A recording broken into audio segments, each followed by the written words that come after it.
Welcome to day 13 of our 15-day fingerstyle challenge. This is called Sandy Beach, and it's only a few chords, but I got the name because it's got the cool 1, 6, 4, 5 progression, and then it has some cool chords at the very end you want to stick around for as well.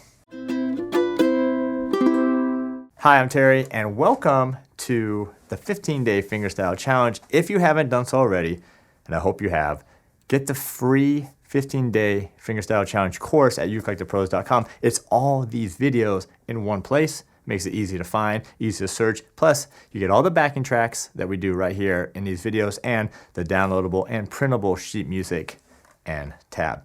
Now, we're getting close to the end, and I want to make sure that you stick around. Plan a couple extra days after day 15 because I got some very special things that I'm going to throw at you. And you know me, I like to keep surprised a little bit. So stick around even after day 15. All right, so Sandy Beach, where did the name come from?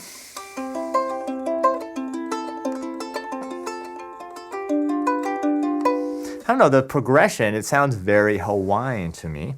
And I think of sandy white beaches, but I just kind of call this one Sandy Beach. It's going to use the Pima pattern. And it's going to build upon what we did in yesterday's challenge, which is the Pima pattern. We only had 2 chords yesterday. Remember, just a C and a G7. We're going to add a couple chords, the A minor and the F, and we're just going to change it up slightly. So the first part here is just going to be this.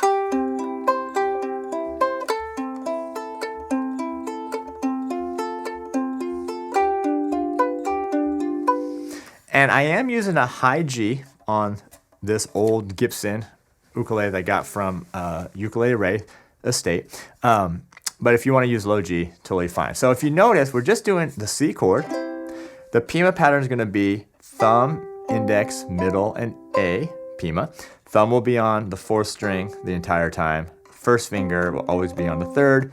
The middle will always be on the 2nd, and your ring will always be on the 1st. So what we're going to do is each chord here is going to get a full measure until the very end, but we'll talk about that. So it's going to basically go through the Pima pattern twice per each chord. So for the C chord, it's going to go P, I, M, A, and then again P, I, M, and then A minor, 1 and 2. These are all 8th notes, 3 and 4. Now the F chord, and again it's just P, I, M, A, and G7.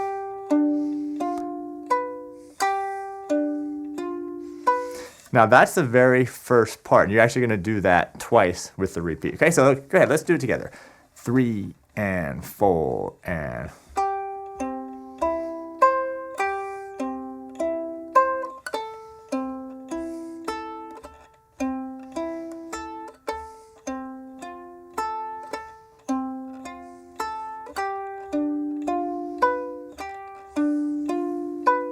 Now you would repeat that. We're not going to do it twice now. We'll do it when we get to the backing track. Now, just a couple of things I was thinking about. When you get to the F chord and then you get to the G7, notice that the fingers that are very similar. So the first finger stays on that 2nd string 1st fret, and then all you have to do is just move your 2nd finger down and add the 3rd finger. So you want to look for those pivot fingers because it's going to help you switch chords. Now the second part is going to be like this.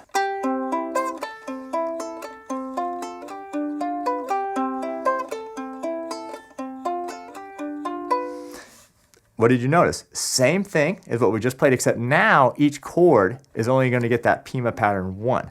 So each chord is only going to get 2 beats this time. So C, it's just going to go 1 and 2. And now the A minor, same thing, P, I, M, A. Just one time. Now F, P, I, M, A, and then G7.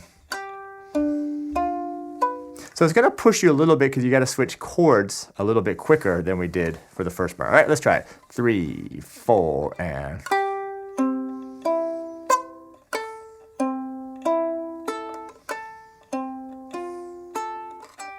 Now you're going to do it one more time. Let's go ahead and do that.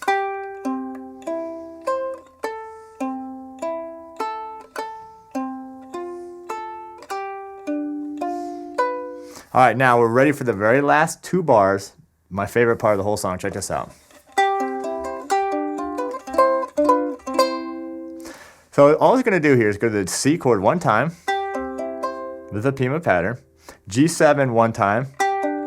Notice it skips the A minor F, and then it's going to go. It's going to go to these really quick arpeggiated chords. So C, G7, and then C. And when I say the arpeggiated chords, all I'm doing is I'm doing the Pima pattern, P-I-M-A, except I'm doing it faster. So instead of just doing this, I'm just going fast. And that's as opposed to doing a block chord, which is just this. When you do all fingers at the same time, it's just going to go arpeggiated, fast arpeggio to the G7, and back to the C. Great way to end a piece. So let's just go ahead and do those last two measures. Ready, and...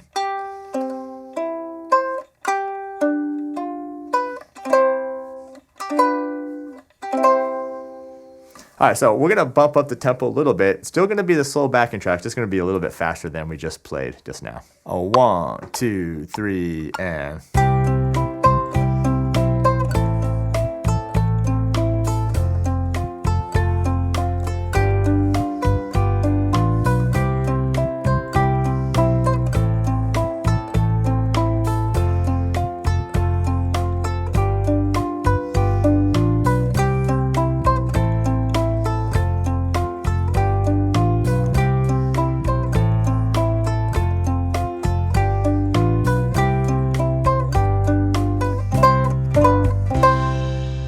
I don't know, do you feel like you're on a white sandy beach? I don't know, it just kind of has a cool little islandy vibe, in my opinion. All right, so that was a slow backing track.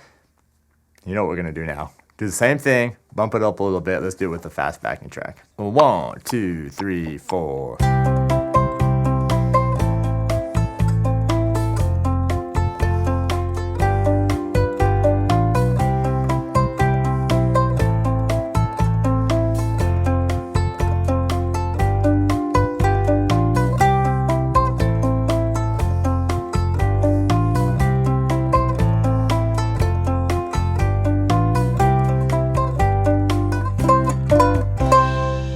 I guess that one has a little bit of a 50s vibe to it as well.